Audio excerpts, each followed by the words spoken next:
Magandang hapon po sa bawat isa. Magandang hapon po. Ayan, medyo malamig pa rin po ba ang panahon? Kasing lamig ng ating paglingkod sa Panginoon. Amen po. So, itong nakaraan po ay yung mga diniskas or pinaliwanag ang ating mga kapastoran. Ito po yung mga bagay na huwag mong tignan kasi magpapabagal sa'yo. Ihinto ang buhay Kristiyano mo. Huwag mong pansinin, huwag tignan, at huwag pakinggan. Alam niyo po, maganda yung topic na to. Amen po, nakaka-gising. Amen po. At ang ating mga kapastoran ay marami pong naging example at mga men of God yung kanilang example. At isa dito po, ang in-example nila ay si David versus Goliath. So, alam na po natin yung kwento ni David and Goliath. Alam niyo po, naniniwala ako na maraming puligsa, maraming narinig si David dahil nga sa kanyang kamusmusan. Pero yun po ay hindi niya pinansin. At naniniwala rin po ako kung paano namatay si Goliath ay hindi dahil dun sa tirador o hindi lang dahil dun sa bato. Naniniwala ako na kaya namatay at napabaksak ni David si Goliath ay dahil sa pananampalataya ni David. Amen po.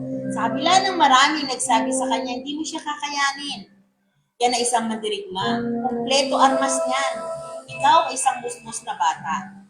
Pero dahil hindi niya pinakinggan ang mga nakapaligid sa kanya, nagpatuloy siya, nilabanan niya, at namatay si Goliath dahil saan? Sa kanyang pananampalataya. At isa pa po sa natatandaan ko ay yung kwento ni Jairo at ng kanyang anak. Amen po. So, sabi ng mga tao, patay na yan, hindi na yan mabubuhay. Pero doon yung pananampalataya ni Jairo na mabubuhay ang kanyang anak. Ako naman po ay meron po ako na isang kwento sa Bible. Amen po. At isa pa po pala ay si Abraham at saka si Sarah. Amen. So, mas nakita natin kung gaano kataas ang faith ni Abraham rather than kay Sarah. At nagtawa pa si Sarah. Alam niyo po, minsan nakaka-discourage. Amen. Yung mga sinasabi, yung mga nakapaligid sa atin. Pero ang sabi niya po, focus ka lang sa Diyos. Amen po. So, ang isa po na isi-share ko po sa inyo ay yung kay Nehemiah. Kung natatandaan po natin sa Book of Nehemiah, si Nehemiah po ay isang lingkod ng Diyos o lingkod ni sa Persia. Amen po, siya ay isang pinagkatiwalaan sa alak ng hari sa Persia. At si Nehemiah po ay isang Hudyo na ang naroroonan niya, yung Persia po ay ito po ay Iran na ngayon.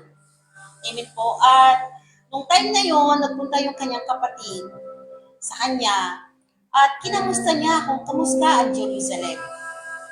At ang sabi sa kanya, tawasak na ang pader. At yung iba ay nagkanya-kanya na. Alam niyo po, nung time na yon, sobra yung lungkot ni Nehemiah. Ano pong una niyang ginawa? Nagkaroon agad siya ng burden. Ang ginawa niya po ay nag-ayuno at nanalangin siya.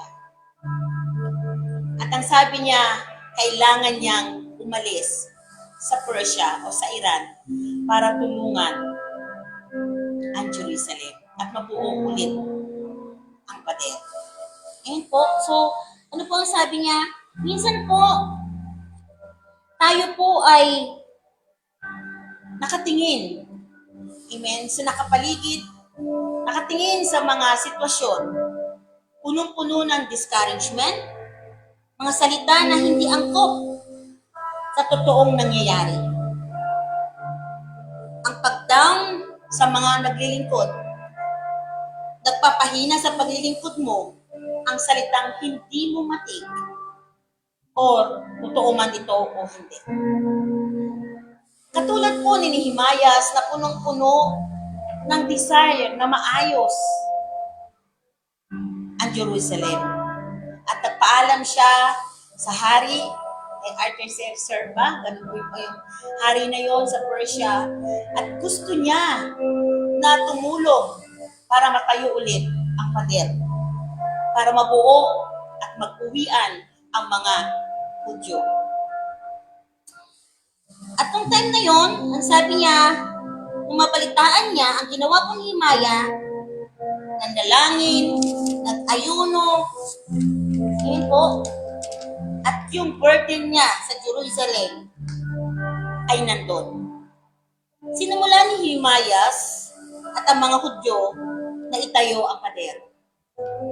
Ngunit sila ay pinagtawanan at sinabihan ng kung ano-ano. At ang gusto nila ay pigilan ng kaaway ang pagtatayo ng Jerusalem. Sinubukan ng mga kaaway na dinlangin si Himayas. Pero umalis sa lungsod para hindi. Yun po, nagtiwala siya sa Panginoon, gumawa ng mga dakilang gawain si Himayas. Kahit anong marinig mo, kaya sa mga taong, huwag kang matakot ka. Nagpatuloy sila sa pagpapatayo, binigyan sila ng Panginoon ng lakas kasama ang mga Hudyo. At pagkatapos ang pader, ay unti-unti nila na ito ay itinayo. Isa po sa Nehemiah chapter 4 verse 3. Sino po yung mga nagkukutya sa kanya? Si Tobias. Isa po si Tobias. Amen po. Sino pa? Si Gesem. Yung tatlo po na magkakaibigan.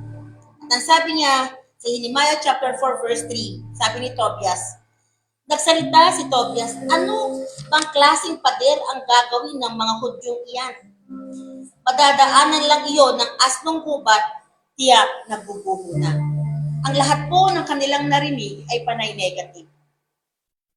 Ang salita ng Diyos ang siyang nagpatibay. At sa pananalangin, every time na makakarinig si Himayas ng mga negative na salita, siya ay nag-aayuno at nananalangin. Dahil ang alam niya, ang salita ng Diyos ang kasama niya sa pagpapatayo ng Jerusalem. Ang pangako ng Diyos, ang kanyang future, ang kanyang kinabukasan. Ang makita o marinig ay huwag mong pakinggan. Kung ano iyon ay ayon lamang sa salita ng Diyos ang ating pakinggan. Ano po ang gagawin natin kung nakakarinig tayo ng mga bagay na yun? Na siya nagpapabagal sa buhay Kristiyano mo. I-focus ang salita ng Diyos sa puso mo at ipamuhay, igalaw, i-action ang natutunan mo sa kabila ng ang dami mong naririnig. Sa kabila ng ang dami mong, minsan hindi mo naman naririnig eh. Minsan nadidiscern mo. Amen po? Tumawag lang po tayo sa Diyos para yung mga bagay na yon, amen, ay marinig mo rin ang bilin and instruction ng Diyos. Amen po? Ang sabi ng Panginoon sa atin, ting tayo ay nahihirapan. Sabi niya, alam po natin, Jeremiah 33 verse 3, sabi niya, call unto me and I will answer you. Kahit ano yung itanong mo sa Diyos na nangyayari. And show your great and mighty things which you do not know. Sabi niya po sa Jeremiah 29:12-13, then you will call upon me and go and pray to me and I will listen to you. Amen? Ang kakampi po natin sa time na to, amen, nakakaranas tayo ng mga naririnig natin na siya nagpapabagal. At sabi nga po sa tema natin, huwag mong pansinin. Hayaan mo. Amen po? Kasi ang magtatanggol sa atin at sa iyo ay ang Panginoon. Sabi niya, tawagin mo lang ako. Makikinig ako sa iyo. Mag-pray ka lang. Batuhin ka man. Amen po, ang ibalik mo ay ang salita ng Diyos.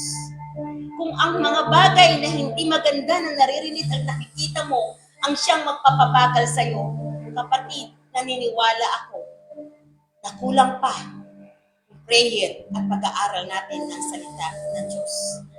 Call unto me and I will answer thee. Amen po, tumawag ka lang sa Diyos. Amen po. Alam ko po na ang pagiging buhay Kristiyano ay hindi madali. Maraming pumupukol. Pag mabunga ka, pinipilit kang patuhin para bumaksak ka. Pero dahil alam mo ang salita ng Diyos, katulad ni Nehemias, sa loob ng 52 na araw, ay nagawa nila yung pader. Nagtulong-tulong sila. Hindi niya pinakinggan yung mga bulong-bulong sa kanya. Hindi niya pinakinggan yung mga pananakot sa kanya. Kasi alam niya ang instruction, piling ng Diyos sa kanya. Natapos ang pader ng Jerusalem. Tayo mga kapatid, natatapos din ba natin ang vow natin sa Diyos? Sa kabila ng nakikita mo, naririnig mo, yung mga bagay na alam mo, na totoo man o hindi, yung mga bagay na yung kapatid ang magpapabagal sa'yo. Sabi niya, huwag mong pansinin, huwag mong pakinggan. Nakakagawa ka ba ng sarili mong pader para maging matatag at matibay ka hanggang sa muling pagbabalik ng Panginoon? Ang pader na yon ay ang pananampalataya mo, ang paggalaw mo sa Panginoon. Hindi po lahat na nakikita natin, amen, ay tama. Maaring tama, maaring mali. Pero ang importante, alam mo ang salita ng Diyos. Alam mo yung vow mo sa Lord. At hindi ka matitinag. No turning back. Amen po? Ano man ang danasin natin, sige lang. Kasi alam mo, doon sa dulo, may Diyos na nag-aantay sa iyo. Madapa ka man dahil sa mga bato, sa mga salita, amen, sa mga sitwasyon na hindi mo makontrol. Pero ang Diyos ang kukontrol. Mga salita, pero ang salita ng Diyos ang hawak-hawak po natin. Amen? Huwag po tayong epekto. Dahil alam mo ang Diyos mo, hanggang sa pagbabalik niya, alam mo makakasama ka niya. Amen po? Yan lamang po at ito po si Pastora Eddie. Salamat, Pastora Lea. Magandang gabi po sa bawat isa sa atin. At yun nga po, patuloy po tayo dito sa Rema. Prayer meeting po natin every Friday. Nawa po ay nandiyan po kayo na tayo ngayon isama-sama. At yung nga po, binabalik-aral po natin yung ating unang pag-aralan ng buong linggo na may mga bagay na huwag mong tingnan. Ano po? At pinapaalalahanan po tayo na huwag mong tingnan, huwag mong pansinin, at huwag mong pakinggan. Ano po? Dahil dito ay hindi ka makapagpatuloy sa naisin ng Panginoon na gagawin niya dapat sa iyo. Amen po. Naalala ko lang yung story po ni Daniel sa chapter 6 po. Si Daniel po nung panahon po sa kulungan ng mga leon. Ano po? Si Daniel ay isa sa mga napili ni Haring Dario na mag-alaga doon mamamahala doon sa mga gobernador at mga laga sa kapakanan ng hari. May kasama siyang napili yung 2 tao po. Si Daniel ay nanguna sa 3, pero alam niyo po sa kanilang 3 ay si Daniel ang nanguna. Alam ko naman po na alam natin itong story ito, pero tignan natin kung paano kumilos ang Panginoon na hindi nagawa ni Daniel na tignan, pansinin o pakinggan ang yung mga dapat na mga narinig niya po at mga na-implement na rules. No? Si Daniel ay nanguna dun sa 3 na naging magaling siya na tagapamahala sa gobernador at dahil sa pambihira niyang karunungan. Ano po? At dahil dito, naisip ni Haring Dario na siya ay gawing tagapamahala na ng buong kaharian. Ngayon, nainggit yung 2, nakasama niyang tagapamahala at ang mga gobernador. Kaya humanap sila ng mga ibibintang kay Daniel upang hindi matuloy ang magandang balak ng hari para sa kanya.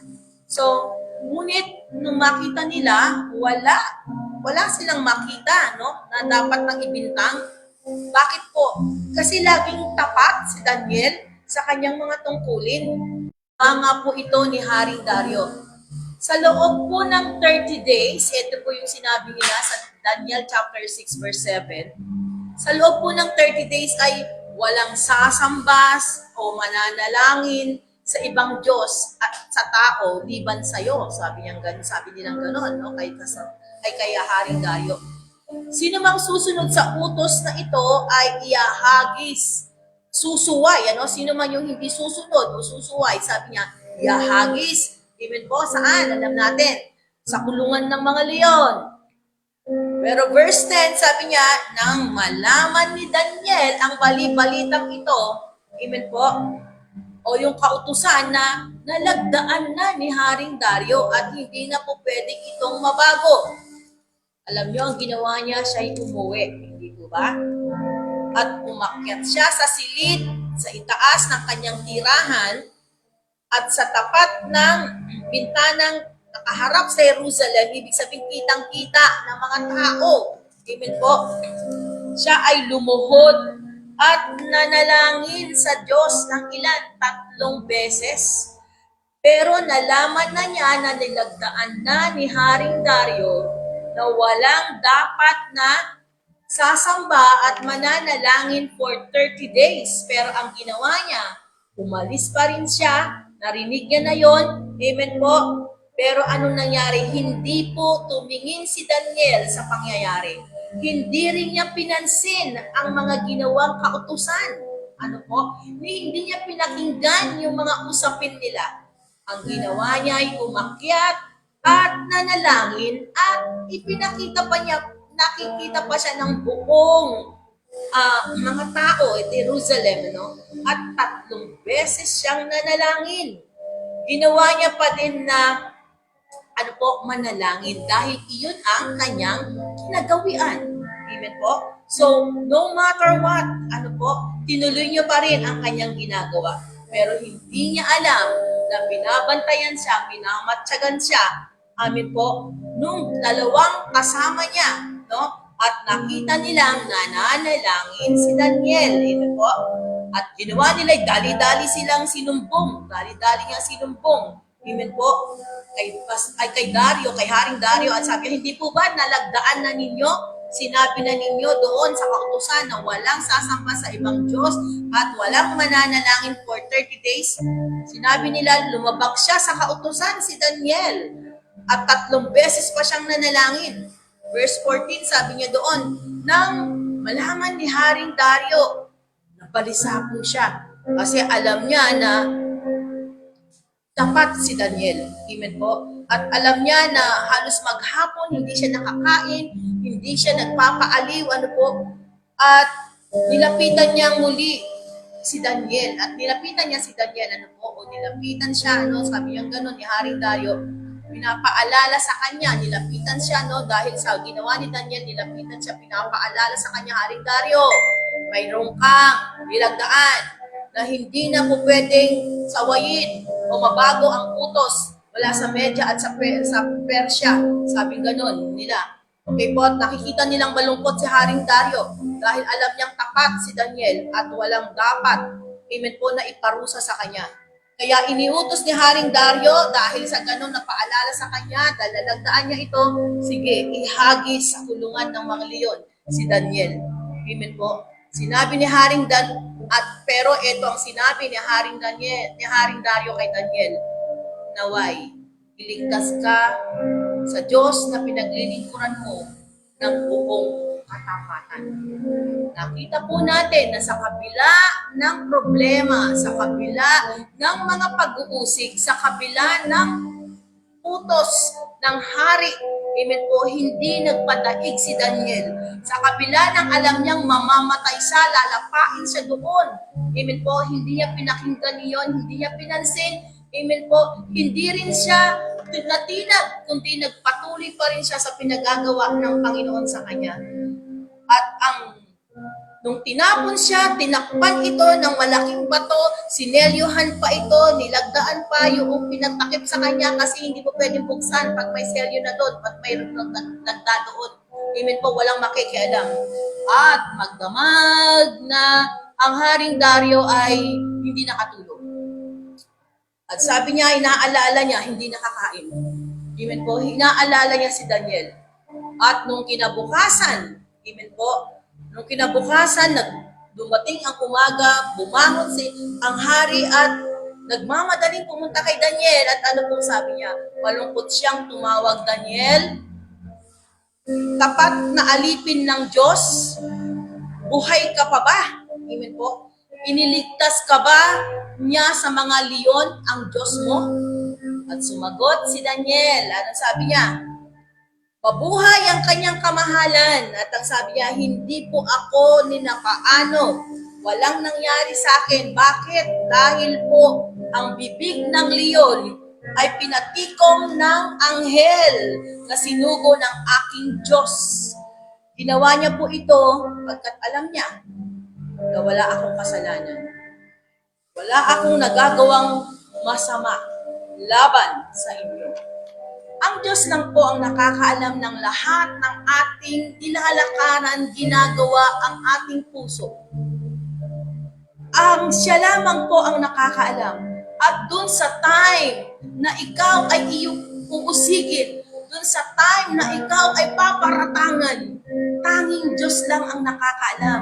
Kaya itutuloy mo pa rin para ikaw ay magpatuloy sa naisin ng Panginoon.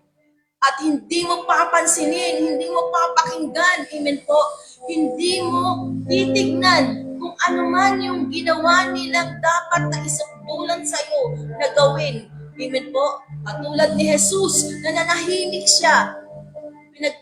Lahat ng ginawa niya, amen po, ay itinuro siya, pero dahil sa alam niya na kailangan niya tayong iligtas, kailangan ibigay yung buhay niya para sa atin upang tayo ay hindi mapahamak, hindi pumunta sa impyerno, upang tayo ay gumaling sumagana. Amen po, hindi niya po pinansin ang lahat ng iyon. Through the love of Christ. Kaya nga sa rin po doon kay Daniel, ang ginawa, pinahango ni Darius siya, inalis siya, at sabi niya, tingnan nga natin kung talagang wala siyang galos. Amen po, wala siyang lang nakita kahit na anong galos sa katawan ni Daniel. At lahat ng may kinalaman sa paghagis kay Daniel doon sa kulungan sa leon, sila ang binigyan ng hari ng paratang na parusa na ihagis doon sa leon kasama ang kanilang sambahayan. Hindi sila halos, alam nyo, paghagis pa lang doon, halos hindi pa bumababa, amin po, doon sa kulungan, nilapa na sila ng leon. Pagdating po sa palasyo, si Haring Dario ay gumawa ng sulat. At sabi niya doon sa kasulatan, amen po, ito po ay nangyari, nasabi sa Daniel 6 verse 26, inuutos ko sa lahat kong sinasasakupan na matakot at gumalang sa Diyos ni Daniel. Siya ang Diyos na buhay na maghahari magpakailanman, hindi mawawasak ang kanyang kaharian at mananatili habang panahon ng kanyang kapangyarihan. Amen. Siya ay nagliligtas. Gumawa siya ng kababalaghan sa langit at lupa. At si Daniel ay, ito po ang reward ng mga marunong sumunod sa Panginoon, na nagana sa panahon ni Haring Dario at sa panahon ni Haring Ciro ng Presya. Si Daniel ay nakatanggap ng pagpapala, ng kasaganaan, dahil siya ay naging tapat sa kanyang tungkulin sa kabila po, amen, ng mga bintang sa kanya at parusa na dapat na igawad sa kanya. Pero nangyari yun, pero siya ay iniligtas ng Diyos na kanyang pinag-iligtas. Tayo rin po mga kapatid, kailangan lang po nating huwag tumingin, huwag po natin tingnan, huwag nating pansinin.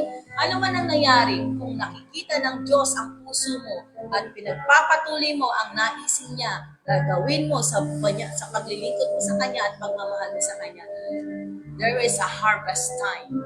And this is the harvest time. Amen po? So tayo po lang ay magpatuloy at magpuri sa ating Panginoon at magpatuloy na manalangin. Amen? Samahan niyo po kami sa pagpupuri. Hallelujah. Praise you, Jesus. Glorify your name. Sa presensya mo lang, Panginoon. Hallelujah. Presensya mo. Hallelujah.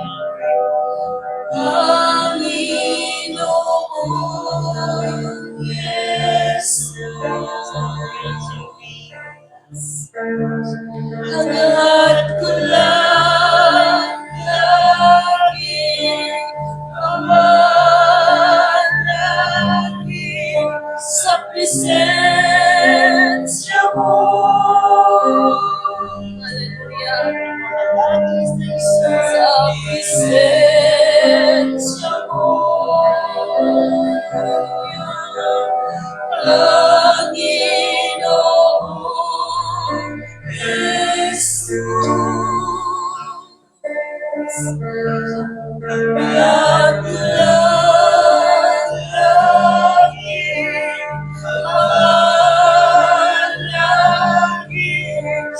presensya mo, sa pagtaas ng mga Panginoon, sa pagtaas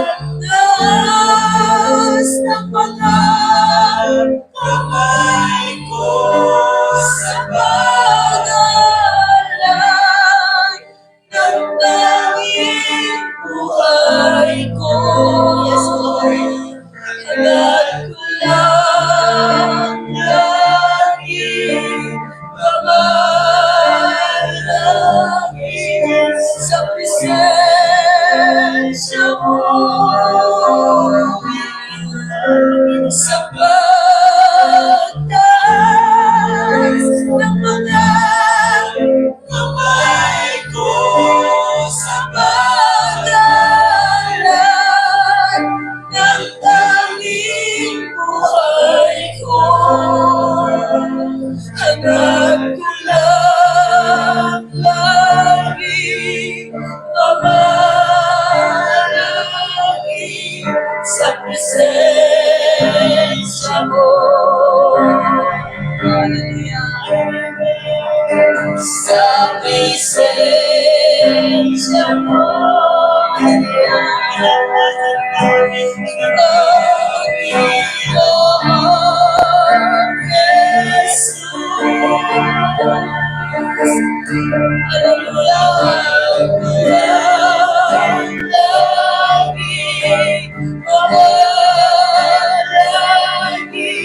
Sa presensya mo,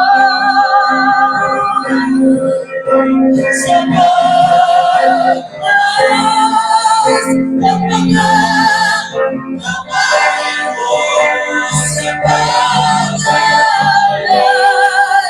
ng tanging buhay mo. Hangad ko lang lagi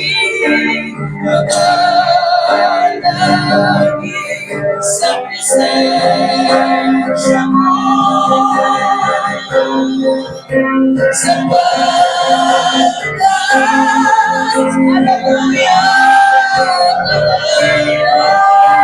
sa pag-alay ng tanging buhay mo. Hangad ko lang lagi mamalangin sa presensya mo, sa pagtaas ng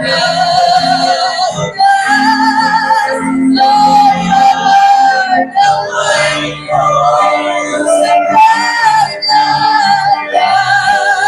ng tanging buhay mo. Hangad ko lang lagi mamalangin sa presensya mo.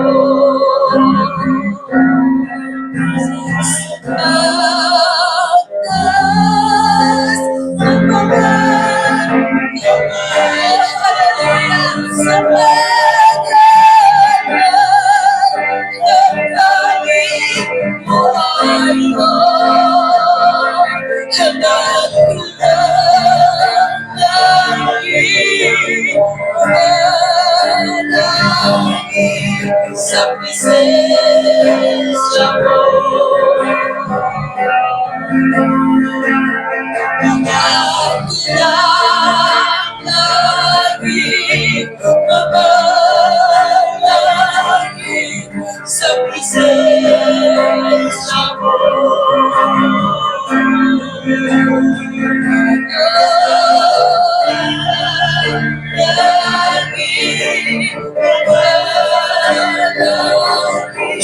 Sa presensya mo.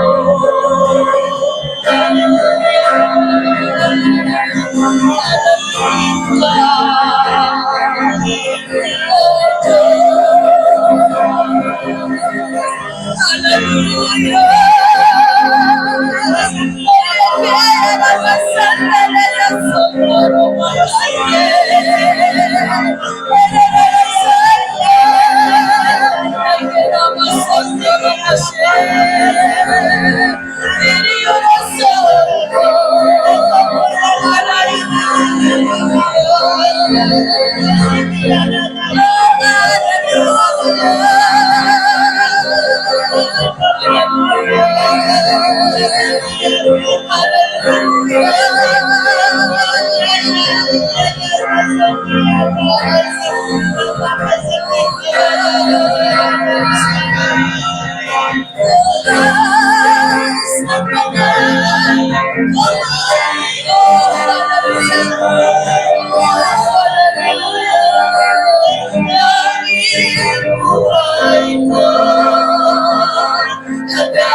Sa presensya mo. Sa presensya mo.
Sa presensya mo.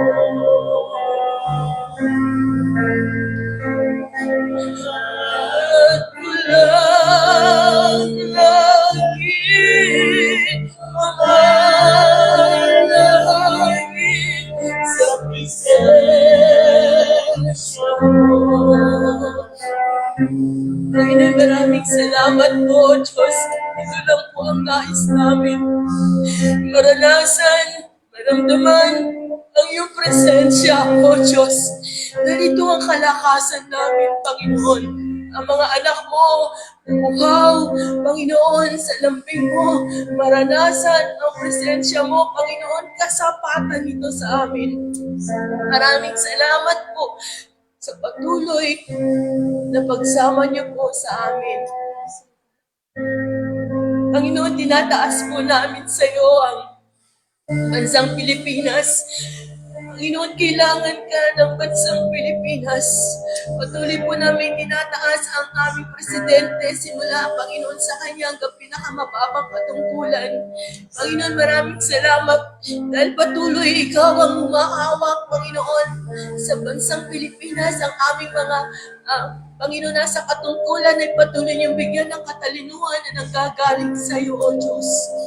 Tinataas namin ang kaligtasan ng bansang Pilipinas. Binawasak namin ang false religion, false doctrine, ang katigasan ng puso, kawalan ng pananampalataya sa pangalan ni Jesus. So binawasak namin in Jesus' name, katigasan ng puso sa pangalan ni Jesus. Binawasak namin at anumang kaguluhan sa bansang Pilipinas ay binawasak namin sa kunang, trahedya, lindol, bagyo. Hindi namin tinatanggap ito, sinusuway namin ito. Lahat ng walang pag-ibig, walang pagkakaroon Nang higit kanino man, Panginoon, ang maglingkod sa iyo, Panginoon, ang siyang buhay ng bawat isa sa amin. Lord, ibigay mo sa bawat isa, O God, sa mga pastors, sa workers, sa bawat simbahan, sa bawat miyembro, Panginoon, O God. Pagkatiwalaan mo kami, Panginoon, ng mga kaluluwa, Panginoon. Lord, ikaw yung focus namin. Mas nakikita mo ang aming mga puso, Panginoon. Nakikita mo ang intensyon ng mga bawat isa sa amin, Lord. Yung puso namin. Alam mo, saliksik mo ito, Panginoon. Lord, ingatan mo ang bawat isa sa amin. Lord, ang rema, Panginoon, ay patuloy, Panginoon, na ayusin mo, Panginoon, O God. Ibigay mo, Panginoon, yung mga revelation na nagagaling sa iyo, Panginoon. Upang, Lord, mapalago pa ang ministry ng bawat isa. Lord, din po, Lord, dalangin din po namin ang nalalapit na anniversary namin ngayong linggo, O God, doon sa Sipolo, Panginoon, Rizal. O God, ngayon pa lang yung lugar na yan, yung sport complex na yan, Panginoon. Ngayon pa lang, O God, ay nagpupang mo na ng iyong banal na Espiritu. Hayaan mo na ang lugar na yan ay tumaloy, Panginoon, ang iyong anointing. Ang pagpapala espiritual ay matanggap ng bawat aaten at ng mga nasa online, O God. Lord, ang bawat tatayo ay hawakan mo ang mga labi, Panginoon, upang ang marinig, Panginoon, O God, ay yung pagpapala na nanggagaling sa iyo, Panginoon, spiritually. Lord, ingatan mo ang bawat pupunta doon, Lord, anumang mga sasakyan, Panginoon, na pupunta, ang pag-iingat na nagmumula sa iyo. Satanas, winawasak ka namin, lahat ng pakikialam mo sa araw ng aming anniversary, ay hindi namin ito pinapahintulutan sa pangalan ni Jesus. Sa pangalan ni Jesus. At Lord, nagpapakawala kami, Panginoon, O God, na marinig namin ang mensahe mo na nanggagaling sa iyo. At Lord, salamat, Panginoon, O God, sa pag-iingat mo sa lahat ng aatin, Lord, sa lugar na yan, O God. Higit mo sa amin, Panginoon, O God, sa mga provide mo mga masakyan namin, mga pangangailangan namin, O God, at naniniwala kami, Lord. Marami pong salamat, Ama, at dalangin namin, Panginoon, na patuloy mo kami, Panginoon. Lord, pinitig po, Lord, tinatasdig po namin, Lord, ang marami pang workers, Panginoon, mga pastors, itatalaga mo, Panginoon, sa aming simbahan. O God, patuloy mo, Panginoon, O God, hawakan ang puso ng bawat isa. Kung tingnan mo, Panginoon, ay aming mga puso, Panginoon. Salamat, O God, dalangin namin ito at tinataas namin sa iyo lahat ng aming na panalangin sa pangalan ni Jesus. Amen. Sa Panginoon. Piling mo ako'y nakukuhan. Sa piling mo ako'y lumalakas. Sa piling mo ay may kapayapaan. Sa piling mo ay may kapangyarihan. Sa piling mo, yes Lord, nakakaya ang lahat. Ano man ang problema, ano man ang daanan, ayaw ko na mawalay sa iyo, Panginoon. Ako'y nakamit mo, ikaw lamang ang aking kalakasan. Ikaw lamang ang aking kagalakan. Ito kaya buhay na wala sa pinto.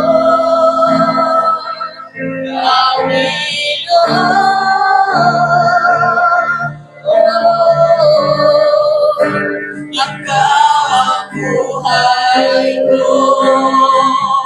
Ayaw ko na mawalay sa iyo, Panginoon. Ako'y nakamit mo, ikaw lamang ang aking kalakasan. Ikaw lamang ang aking kagalakan. Di ko kaya mabuhay nang wala sa piling mo, Panginoon.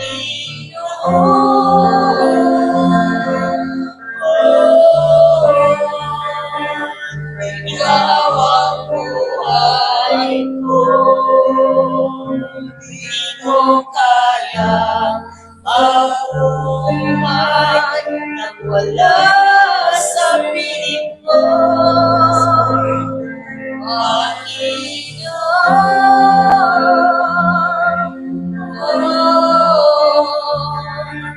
ikaw ang buhay ko. Yes, Lord, maraming salamat, Panginoon, dahil hindi po namin kayang mawalay, Father God, ikaw po ang buhay ng bawat isa sa amin. Maraming salamat po sa pagsama ninyo at kasagutan ng aming mga napanalangin, God. Maraming salamat po, Diyos, na ito pong aming samantalangin sa pangalan ni Jesus. Ang lahat ng anak ng Diyos ay magsabi ng Amen. Praise the Lord Salamat po. po. God bless Magandang po. gabi po. God bless.